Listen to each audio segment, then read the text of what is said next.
yet? Yeah, it is time. Okay. Well, welcome to the BalloonSat forum, and this is oven pertaining to ham radio launched on high altitude balloons to the very edge of space. All right. Well, let me get started, and we have some interesting talks today. And basically, we're taking balloons of any size now, from Mylar party balloons that say happy birthday, up to very large zero pressure balloons that I know EOSS have launched. What was the largest balloon you've launched so far? 19,000 cubic feet. And that's a plastic balloon that goes up, and if you don't have a way of, if you have a way of venting it, it'll stay up there all day. The largest one I've launched was 500,000 cubic foot with a 400-pound rocket underneath of it. It was called a raccoon. But we had to do that over the Gulf of Mexico because for some reason they didn't like the idea of us launching a rocket in the stratosphere over the continental U.S. I don't know why. I thought it'd be kind of neat. Okay. I don't know. There we go. I'll talk a little bit about some of the latest trends that have been going on in the past year in high altitude ballooning. One has been a real trend towards micro miniature electronics running APRS and telemetry tracking. And I'll show you some of the ones that are currently in vogue, and one that is open source that you can actually download the files, get PC boards, but it's a little tricky because it's not hand solderable, but well, parts of it are. The first is from the group in South Texas Balloon Group, and this is designed by Thomas Cran, KT5TK, and he calls it the Pecan Pico. And that is a full APRS transmitter with a GPS. That white module up there is the miniature GPS of choice nowadays, and that's the U-Blocks, Max 7 series, and I think they have a Max 8 out right now. And any of the Max 6, 7, or 8s are going to be quite usable. The only thing you have to worry about when you're designing code for it is you have to set it up for airborne mode, otherwise it will stop at about 40,000 feet. But once you set it up that command, and it's just a simple command, it's good up to 150,000 feet or more, which is far more than where we typically would fly. So that's one option that is small enough to be launched on a party balloon and track it. An even smaller option is on the right. Anthony Stirk has a company called Hab Supplies out of the United Kingdom, and his call sign M0UPU. And if you search for Hab Supplies, he's got a lot of interesting stuff, including some breakout boards for the Max series of the U-Blocks GPS. And that little white thing up on the upper left corner of the Pecan Pico, that's a GPS antenna. It's a little chip antenna. And they work surprisingly well. Now, the one on the right is not APRS, and you'll see it also has the chip antenna, the U-Blocks. Typically what they've been running is like an Atmel 328P, which is the same in the Arduino boards, and you can actually program these using Arduino style code. And the Silicon SI, I'll have to think of the name of it, but there's a chip that they like to use for the RF part. And it's a very powerful chip, but it's unfortunately not easy to solder. You have to heat reflow it or put it on a hot plate. That's the toughest part to make on these. Leo Bodnar, M0XER, he developed a 13-gram radio transmitter that's full-blown APRS with a solar cell. This is completely solar powered. The full weight, I think he has one that weighs 11 grams with solar cells. And he has one that has gone around the world 10 times on a custom envelope. He built a custom envelope that's a little bigger than those happy birthday balloons. But he sent up a happy birthday balloon, and it stayed up 8 days and went from Great Britain over North Korea and ended up in Japan. This is the one that's open source. If you do a search for Peach2 APRS, he has all the files, Gerber files, to make your own PC board and schematic on this one. And I believe he's got the software somewhere online as well, I think on GitHub. This one is currently being used, a variant of this is being used by the California Near Space Program, and they currently have one that has just gone over the coast of Japan on its second lap around the world at about 42,000 feet. Typically what happens on a Mylar balloon, it goes up to a float altitude and it's steady. It's a super pressure balloon. The trick is to inflate them just a very tiny amount, just enough to lift the weight of your payload plus the weight of 1 penny, which is, anybody know how much a penny weighs in grams? How about a nickel? A nickel is 5 grams and a penny is 2.5 grams. So if you need a very quick weight, that's pretty accurate too. Yes? For those of us who don't know ballooning, what does super pressure mean? Super pressure means that the pressure inside the balloon builds up so much that the density levels off to the altitude where it's at. But the trick is, what happens during the heat of the day? The pressure builds up even more with solar radiation. And if your material's not strong enough, it goes kaboom. And these Mylar materials, it turns out there's a material called Gunzi 525. It's used for sushi and food processing. It's from Japan, and that is the film that seems to be most in vogue right now by the people building their own custom long duration envelopes, because it's low permeability to gases such as helium and that kind of stuff, and it stays up for weeks.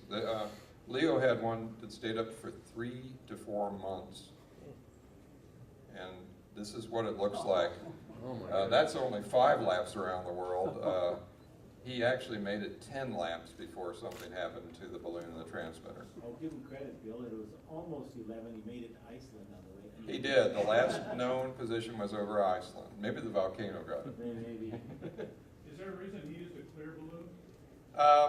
I don't think there was any particular reason. It's just that's where the material came. And he used that, I believe he used that gun. They used to sell it from balloonkits.com, but they don't sell it anymore. Now you had to buy a 1,000-foot roll of it. This is the current balloon that's up. That's K6 RPT-11, Ron Meadows, out of the California Near Space Program. They built a little larger envelope, but he said it took 8 hours to build, and it has to be perfect. So it's not easy to make some of these custom envelopes. And this is about 1 week, because this time of year the wind starts dying out in the jet stream, so he is meandering around the world this time. During the height of the winter, you can go around the world in upwards of 10 days, but now it's going to take about a month. It took 10 days to go from Italy to off the coast of Japan, and he should be showing up over the United States here any day now. This is one I did with off-the-shelf components without having to do wave soldering or reflow soldering. That's a Arduino Mini on the left. You see that blue board is from SparkFun. That is a $4 434 megahertz SAW transmitter, also from SparkFun, and it's 434 megahertz. And that's one of those breakout boards of the U-Block's GPS, and that's a big solar panel which I got from Power Film Solar, which in past years they've had a booth here at Dayton. I don't know if they do or not this year, but if you find Power Film Solar, they've got some great thin film solar cells that are super lightweight. This all weighed about 14 grams, and it's able to go up in a small Mylar balloon. I'll talk about what we do at the Hamvention every year. We've been doing this for at least 7 years, I think.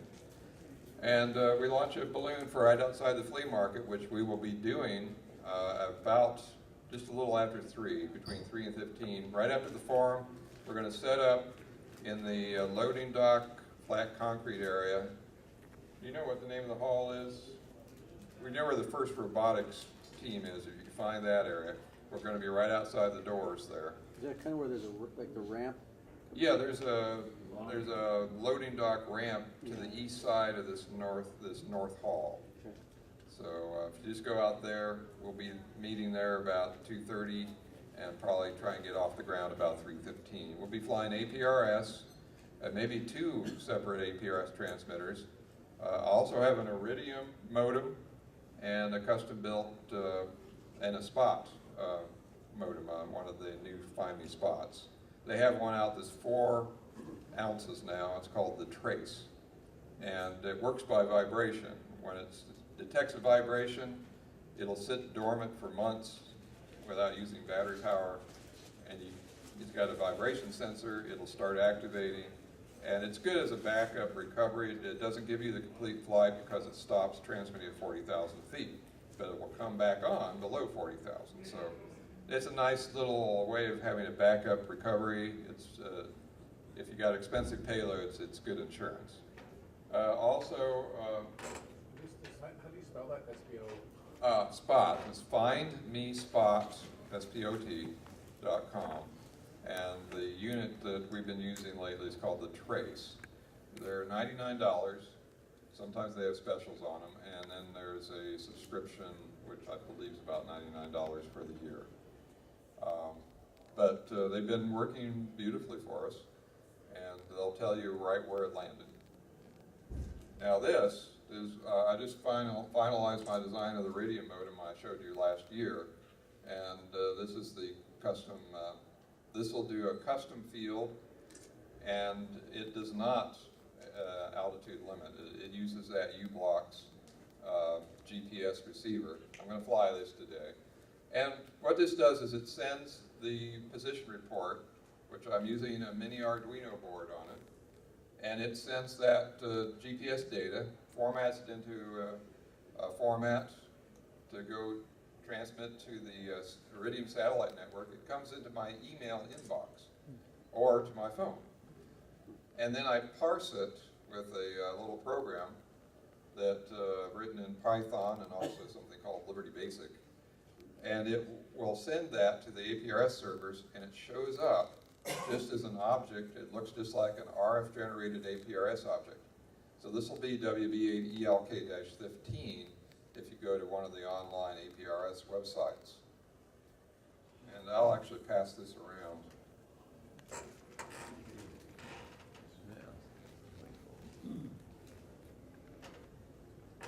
There is a subscription service for that, but it's like $40 to activate and $16 a month, and you get 12K of data, which is more than enough to do about 3 flights of data, about 24 hours worth of data if you transmit every 5 minutes. And I've used that a lot to get a position report on the ground. So this is what we did last year at the Hamvention. We had slow scan television from ArgoNet. I had an APRS unit. Plenty of duct tape. I even have an Ohio State duct tape on this one. And there we are setting up at the inflating right outside on that concrete area. Getting ready to launch, and it landed just east of Neil Armstrong's hometown of Wapakoneta, out in the middle of a field. So usually I have a tree sensor in my payloads, and it finds them. It could be a tree, and EOS can confirm this. If there's one tree in a 1,000-acre field, my payload will find it. Or a cornfield. I found the only cornfield in Colorado. What is the total cost on something like this that you're passing around? Oh, that's the actual cost is going to be somewhere between $400 and $500, plus the subscription is $16 a month. But it gives you nice backup data, and it works from the ground. So it'll be down in a place where APRS is not going to hit a digipeater, and it'll still be able to hit the satellites. We also, I wanted to show you, we did a Pico balloon, Mylar balloon race, and we got the first robotic teams over here to split up into 3 teams, and they launched them all with their robots. So they ran them out and released them with their robots, and we had a race. And you can see they're getting ready to release them with their robots. And those are just standard Mylar party balloons, 36-inch diameter, carrying those little half-ounce payloads. And there we are, releasing them. And we had a race, and I think Team 2 won. And you can see we had good telemetry out almost to Columbus, and so the green team won. So you can do things like this in your school, if you can get a hold of some of these transmitters, and have a balloon race for very minimal cost. The biggest expense is going to be the transmitter, which is going to be somewhere around $120 with the battery. The balloon is $6, and you get one of those little $20 party balloon tanks from Dollar General or Walmart, and that'll inflate 3 of these $6 balloons. So it's you don't have to lug one of these big tanks. Yes? Did you have 2 balloons for redundancy or payload capacity? Oh, well, those are 3. We actually had 3. So we had 3 separate balloons. So that's for payload capacity? No, we had just one payload under each balloon. So and the trick is to keep your payload down to a ½ ounce and only put 2 grams of lift or so in it, and then it will float. If you go much more than that, one of those party balloons are going to go up to altitude, but then they're going to burst and come back down. But they can lift up to about 2 to 3 ounces if you fill them all the way up. And we did that once and only went up to about 10,000 feet. Are pico balloon payloads like considered disposable, or do you always try to go get them? We've recovered quite a few of them. I had one that I considered disposable, and I got a call from a guy in Charlotte, North Carolina, which is 400 miles east of me, and he sells solar cells.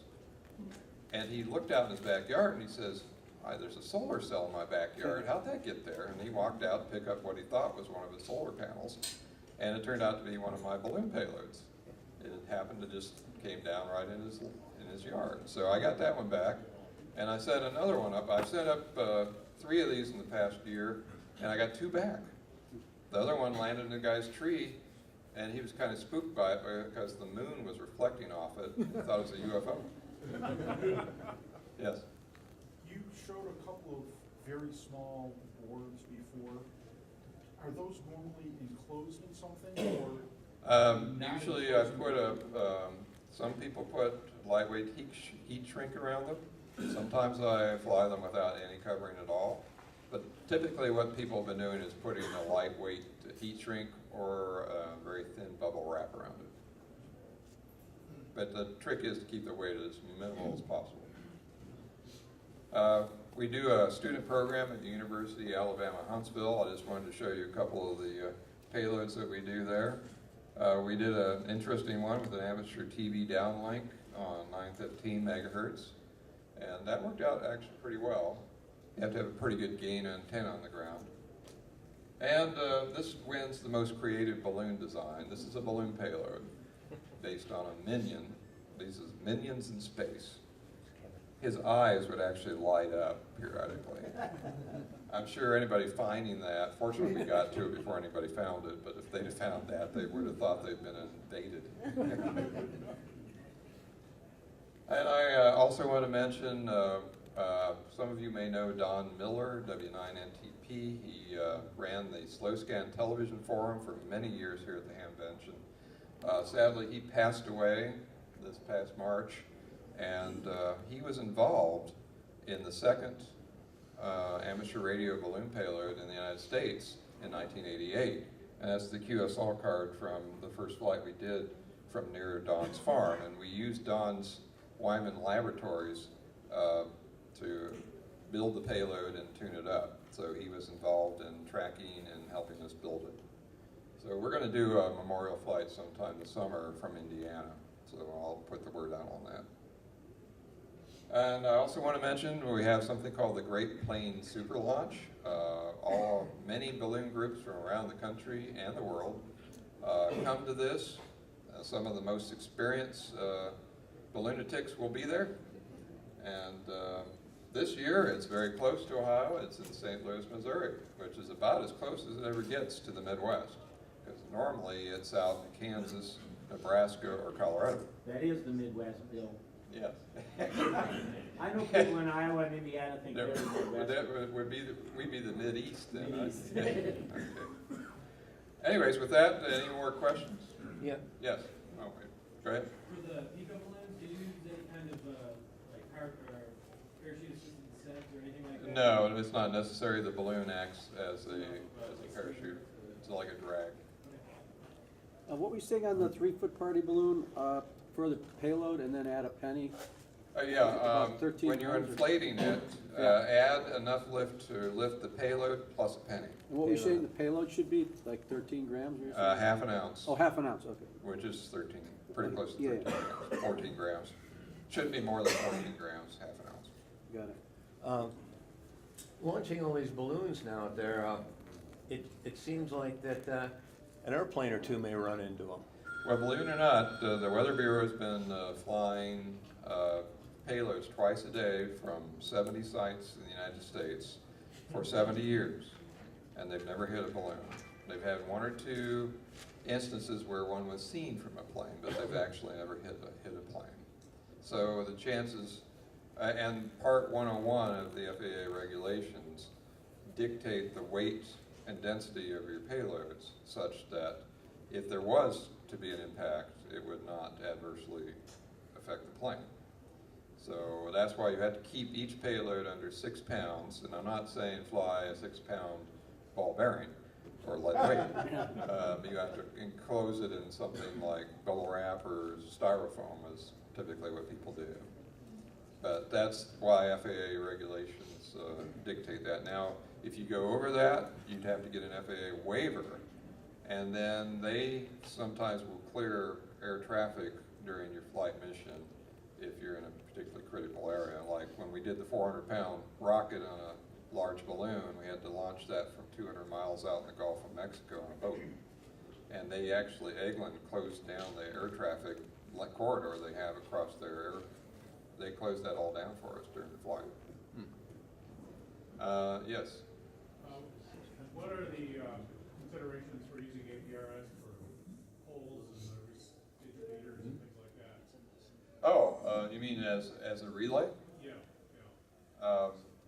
I flew the very first digipeder on a balloon in 1989, and we had 12 states and hundreds of people chatting through the balloon as a relay. It was fantastic coverage. Now, I think EOSS, you've used it as a relay between your chase cars, right? Yes, but we don't fly on the national frequency. So You fly on a simplex clear frequency, but you have a relay to contact between your mission control and the chase crew, right? right, and the lead chase guy is watching where all his trackers are, and that's just SOP for us. Okay. How about if you want to listen to an APRS from the balloon?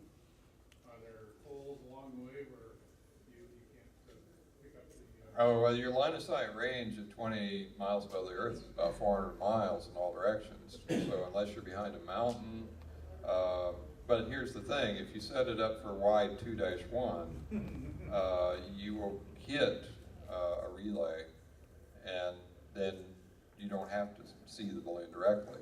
It'll bounce to you if you're blocked. You'll probably pick it up directly if you're line of sight, but if you're behind a mountain, it'll hit the digipeder on the mountain, and then you'll see it. But I don't advise setting it up for wide 1-1, wide 2-1, because then you're going to light up every relay in 10 states, and they don't like that. What do you use? I use wide 2-1 and no more than that. In fact, you really don't even need to use wide 2-1. Ideally, if you have a way of doing it, set it up to do wide 2-1 below 5,000 feet. But if you don't have that capability, wide 2-1 is what they recommend. But never set it up for both wide 1-1 and wide 2-1. It used to be called wide relay, but you just want wide. Yes? How's that work for the picosat that goes across, or they only transmit 10 milliwatts, believe it or not. And they, I think most of them use Y2-1, and you wouldn't think 10 milliwatts would work on a channel that has dozens of transmissions a minute at high power, but it finds a hole, and somebody in that pattern, because they can just keep in mind they're up to 40,000 feet, somewhere somebody's going to pick it up, and they rarely miss a beat. This is UHF? No, on 2 meters, on the national APRS frequency. 10 milliwatts is all you need from a balloon. What's their beacon rate, every 2 minutes? About every 2 minutes.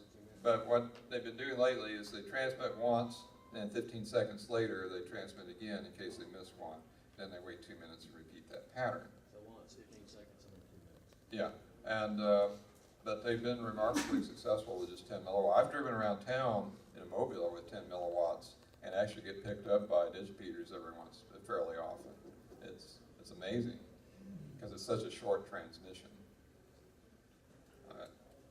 Is there places where you can get books on this? I know the internet's got a lot of stuff. There's a great resource, EOSS.org has a great resource on high altitude ballooning, and arhab.org, you have some resources as well. arhab.org, and that's run by Keith Kaiser over here, WA0TJT. He also has, you can mention your arhab.org, how you post balloon launches that are going up, and he's got a records section for high altitude balloon records. Yes. The solar panels you use, what kind of specs are on those, and then as far as the battery, I mean, do you still need to regulate that voltage from the I panel? regulate the voltage through a switching regulator, but the power, I believe that one is about 9 volts at 150 milliamp or so, and they have different sizes. But they have a really nice website, Power Film Solar, and they're very lightweight, and they work great. All right, I'm going to move on, and we'll set up next for Gene Schweik. What's your